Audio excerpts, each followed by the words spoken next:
हमारे हनुमान कहता चल रहा हूँ। बांटने दुख दर्द दुनिया के में भगवन, हमारे हनुमान कहता चल रहा हूँ। काम मुश्किल है डगर कांटों भरी है, राह जीने की दिखाता चल रहा हूँ। मैं राह जीने की दिखाता चल रहा हूँ।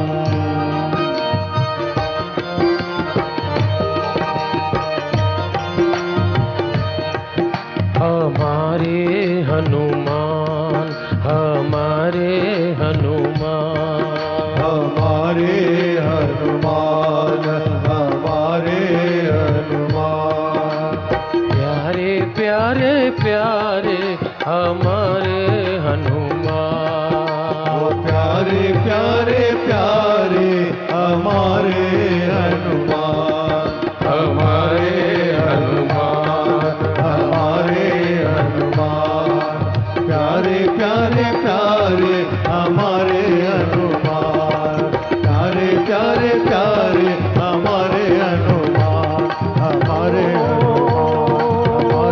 हमारे हनुमान, प्यारे प्यारे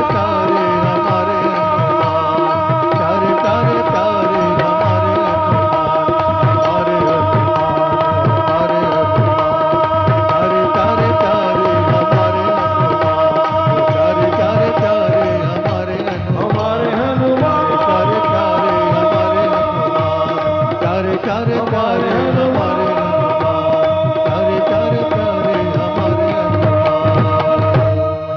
तो हनुमान जी महाराज आशीर्वाद दे गए। वो आशीर्वाद आज भी बिखरा हुआ है। खाली हाथ मत जाइएगा, अपनी झोली में लेके जाइए। और अब सूत जी शौनकादि ऋषियों से कह रहे हैं, महाकालेश्वर महाराज के दर्शन की फलश्रुति क्या है। सभी ज्योतिर्लिंग की फलश्रुति है कुछ न कुछ। महाकालेश्वर महाराज की जो फलश्रुति बताई है वो ये बताई है कि इनके दर्शन करने से स्वप्न में भी दर्शन करने से मनोवांछित की पूर्ति होगी। लो आप, तो सामने हो जाए फिर तो ठीक है, पर सपने में भी महाकाल आ जाए तो मनोवांछित की पूर्ति होगी। ये जो स्वप्न शब्द आया है महाकाल के साथ, ये बड़ा प्यारा है। कुल मिला के सपने देखना चाहिए। सपने देखिए कि अपने वंश को यहाँ ले जाएंगे, अपने व्यापार को वहाँ ले जाएंगे, अपने काम को वहाँ ले जाएंगे। सपने देखेंगे तब तो वो पूरा करेगा। इसलिए सपने देखने में बुराई नहीं है, पर जागने के बाद उसको पूरा न करने में बुराई है। तो महाकाल महाराज ये हमको दे रहे हैं। और चलिए अब चलते हैं आगे। चौथे क्रमांक पे ओंकारेश्वर जी आ रहे हैं। ये भी यही है, यहाँ से 135 किलोमीटर दूर इंदौर खंडवा रोड पर। अधिकांश लोग जो भी यहाँ आते हैं प्रयास करते हैं समय रहे तो ओंकारेश्वर भी जरूर जाते हैं। कथा सुनाई जा रही है, चलिए इसी कथा को आगे चलते हैं। नारद एक बार घूमते घूमते निकले तो विंध्याचल पर्वत पर गए। विंध्याचल पर्वत अहंकार में प्रकट हुआ। विंध्याचल पर्वत को अहंकार में देखा तो नारद जी हैं, भक्त का अहंकार मिटाना उनका काम है। तो उन्होंने विंध्याचल से कहा, विंध्याचल मेरू तुमसे ऊंचा है, मेरू पर्वत आपसे ऊंचा है। आपको विंध्याचल को अपने ऊंचा होने का अहंकार है, पर नारद जी ने धीरे से उसको कह दिया, मेरू तुमसे ऊंचा है। किसी की किसी से तुलना करो फिर देखो उनका खेल। तो इस मामले में नारद जी तो बहुत माहिर थे। अब विंध्याचल को लगने लगा मेरू मुझसे ऊंचा है, ये कैसे हो सकता है। नारद जी तो काम लगा के चले गए और विंध्याचल सोचने लगा मैं शिव जी की उपासना करूंगा। एक पार्थिव मूर्ति बनाई, शिव प्रकट हुए तो कहते हैं मेरी मनोवांछित की पूर्ति हो ऐसी बुद्धि मुझे दो। उसने बुद्धि मांगी ऐसी। शिव जी ने विचार किया इसका कौन सा मनोवांछित है ऐसा। और जैसे ही शिव जी ने मन ही मन देखा, ओ ये तो अपना अपमान का बदला लेने के लिए ऐसा वर मांग रहा है। तो शिव जी ने कहा, मूर्ख, अरे विंध्याचल, तू दूसरों को दुख देने की इच्छा रखने वाला वर मुझसे मांगता है। तपस्या का परिणाम दूसरे को शांति, दूसरे को भी आनंद मिले, ये होना चाहिए। और तेरे तपस्या का परिणाम दूसरे को दुख मिले, तू मेरू को नीचा दिखाना चाहता है। मध्यतम परम दुखाय वरदानम यथा नहीं, मेरा दिया हुआ वरदान दूसरों को दुख देने में अर्थ नहीं रखता, तू ये क्या मांग रहा है। और याद रखिए, ये जो प्रसंग ओंकारेश्वर का है कि दूसरों को अपनी योग्यता, अपनी उपलब्धि से दुख न पहुंचाए। अब किसी को स्वयं मिले दुख वो बात अलग है, पर आप अपने अहंकार से ये न बताएं हम बड़े तुम छोटे, हमारे पास तो ये है। कुछ लोगों की वृत्ति हो जाती विंध्याचल जैसी, दूसरों को ऊपर नहीं उठता देख ही नहीं सकते। और ऐसे लोग जो परिवार में आ जाते हैं तो आप देखना कभी आनंद नहीं मना पाते, कभी। कई लोग होते हैं जो विंध्याचल की वृत्ति के होते हैं, तो हमारे परिवार में कोई उत्सव हो, सब खुश हैं, उनकी खोपड़ी खराब। उनसे पूछो क्या प्रॉब्लम, मजा नहीं आ रहा। अरे क्यों नहीं आ रहा? क्योंकि वो दूसरों को नाचता कूदता खेलता प्रसन्नता देख ही नहीं सकते, उनको यूं ही कष्ट हो जाता। उनसे कहो आप भी शामिल हो जाओ, थोड़ा आनंद मनाओ, नहीं नहीं हमारी तबीयत ठीक नहीं है, जबकि पूरी तरह तबीयत ठीक है। पर वो एक जेलस की भावना, एक ईर्ष्या की भावना जो विंध्याचल, तो आप कुछ लोगों को पाएंगे उनका हमेशा मूड खराब ही मिलेगा। कोई काम शुरू करो, कोई ना कोई मुद्दा लाकर टिका देंगे वो। ऐसे लोगों को विघ्न संतोषी भी कहते हैं। शिव जी ने कहा तू विघ्न संतोषी, शांति से क्यों काम नहीं करता? खुश रहना और खुश रखना परिवार का सूत्र होना चाहिए। पर कुछ लोग न खुश रहते हैं और न खुश रहने देते हैं। भाई परिवार में है आप, तो हो सकता है आपकी पसंद का काम न हो, पर कोई बात नहीं, खुशी तो व्यक्त करिए, सामने वाले की खुशी में शामिल तो हो जाइए। नहीं माना, शिव जी ने समझाया। तब ऋषियों ने मांग की, महाराज उसको अहंकार आया, कथा आती है, फिर उसका अहंकार तोड़ा तो दो हिस्से में बट गया। वो ओंकार लिंग दो भाग में बटा हुआ है। जो प्रणव भाग में जो सदाशिव थे वो ओंकार नाम से विख्यात हुए, और जो पार्थिव मूर्ति में शिव प्रकट हुए वो अमलेश्वर ममलेश्वर बन गए। इसलिए जब कभी ओंकारेश्वर जाएं तो इधर से जाया करें, क्योंकि वो शिवलिंग दो भाग में बटा है।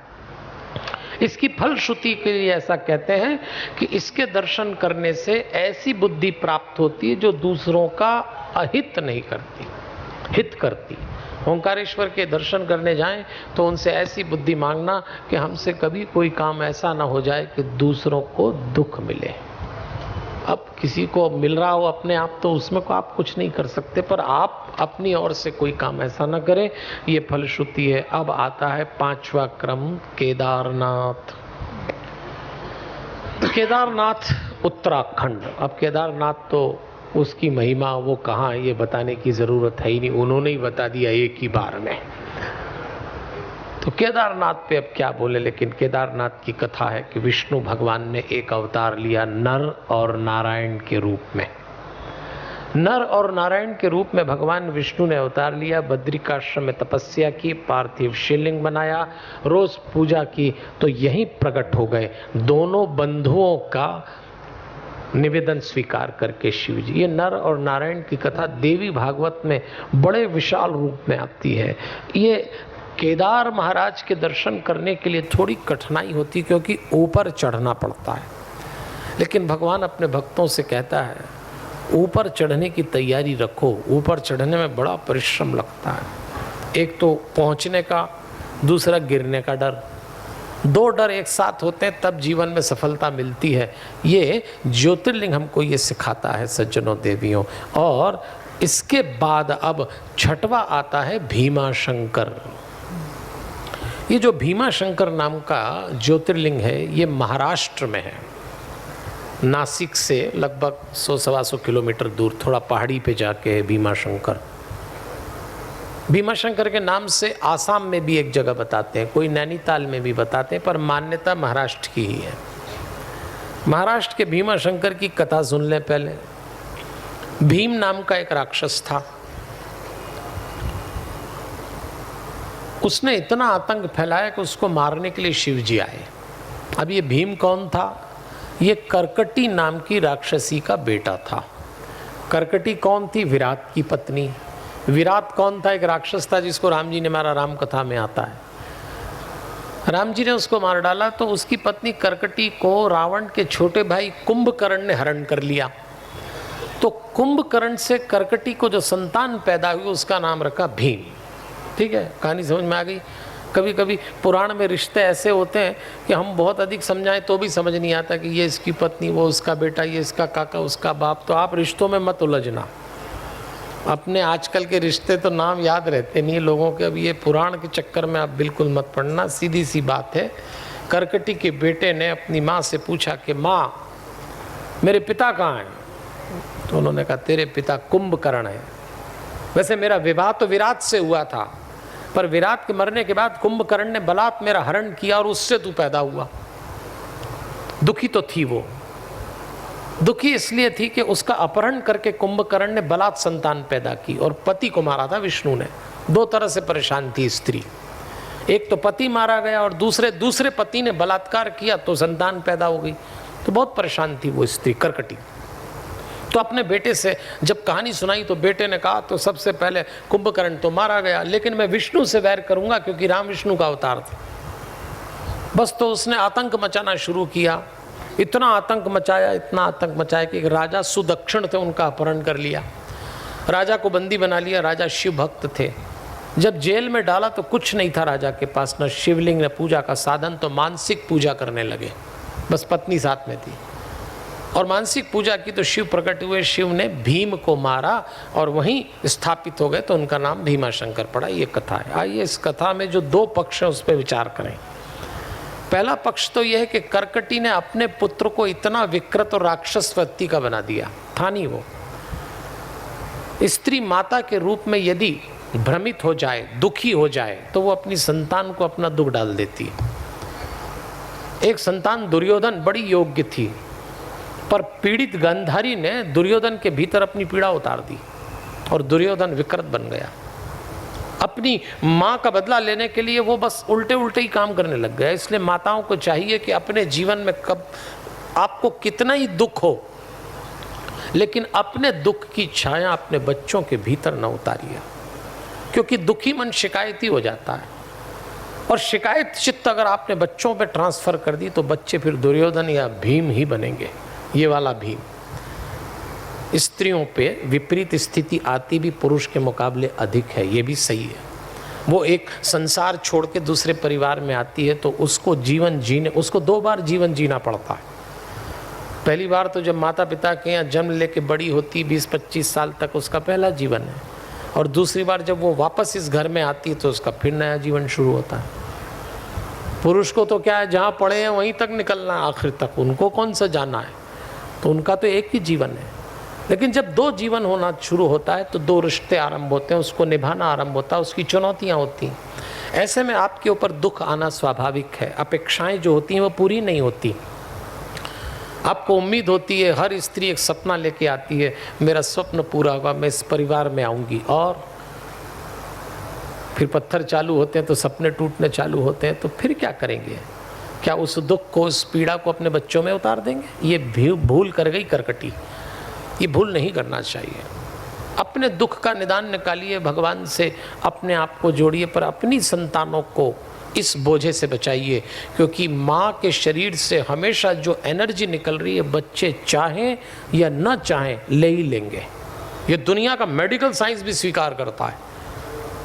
2 लोगों के शरीर से जो ऊर्जा निकलती, गाय और अपनी संतान के लिए माँ, हमेशा पॉजिटिव एनर्जी निकलती है। आपकी पॉजिटिव एनर्जी को आप नेगेटिव न बनाएं। इसलिए बच्चों के सामने माता, खास तौर पे माँ, सर्वाधिक प्रसन्न चित्त भाव में रहना चाहिए। कितना ही दुख हो, पर इनके सामने अपना रोना न रोएं, क्योंकि आपकी पीड़ा इनके भीतर उतर जाएगी। आप तो परिपक्व हैं, माँ हैं, वो बच्चे हैं, पीड़ा लेके वो विकृत हो जाएंगे।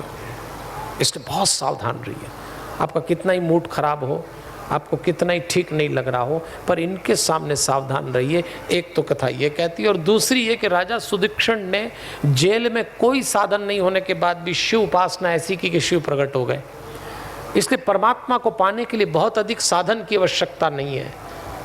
हाँ, मानसिक पूजा से भी मिल सकते हैं, और मानसिक पूजा करने के लिए आप और आपका भगवान, न कोई आचमन के लिए जल चाहिए, न बैठने के लिए आसन चाहिए, न बजाने के लिए घंटी चाहिए, न करने के लिए आरती। मिल जाए तो बहुत अच्छा, और नहीं मिले तो आंख बंद करके सारी क्रिया अपना लो आप। इसको कहते हैं मानसिक पूजा, और मानसिक पूजा का ही एक रूप ध्यान है, मेडिटेशन है।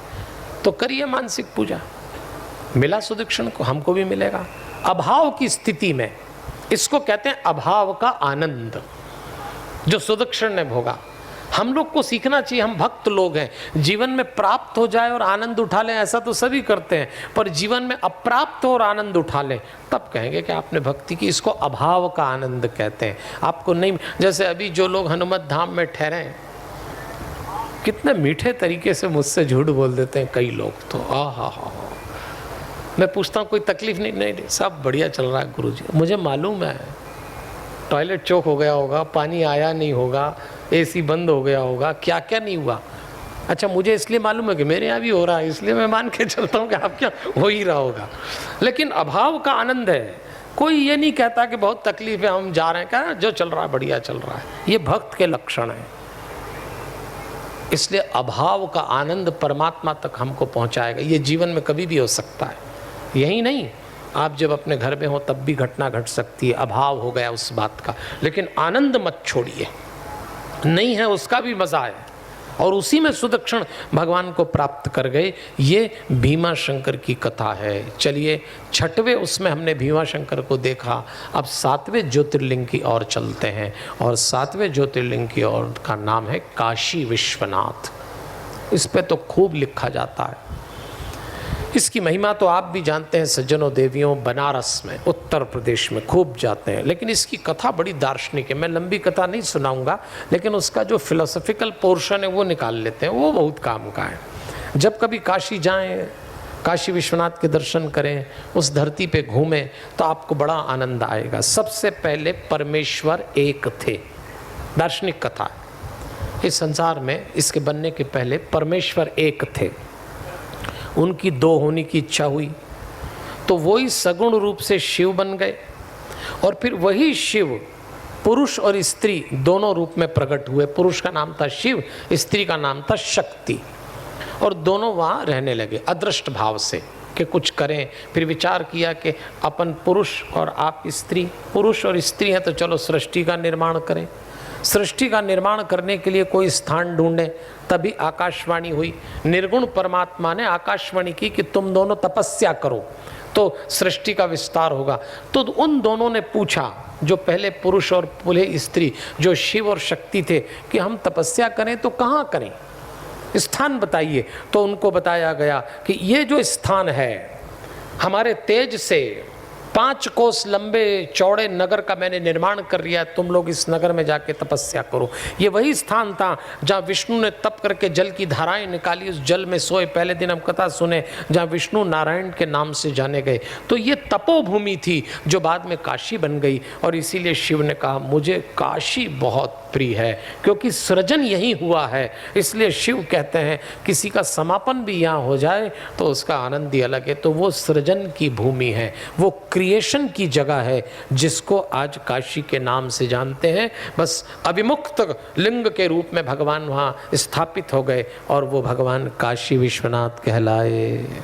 एक बार तो पार्वती जी ने अकेले में शिव जी से पूछा, इस धरती पे आपको सबसे अच्छी जगह कौन सी लगती? तो उन्होंने कहा मुझे काशी बहुत अच्छी लगती, बाकी तो सारी धरती मेरी प्रिय है, पर मुझे काशी बहुत अच्छी लगती। प्रारब्धम न विना भोगो नश्यनीति सुनिश्चितम। यहाँ गंगा स्नान करने से संचित कर्म से मुक्ति मिलती है। जो बात शिव जी ने पार्वती जी से कही, जरा उसको सुनिए। उन्होंने कहा संचित कर्म से तो मुक्ति मिलेगी, पर प्रारब्ध भोगना पड़ेगा। अब इस पंक्ति को जरा पकड़ लीजिए, इसमें जीवन के कई प्रश्नों के उत्तर हैं।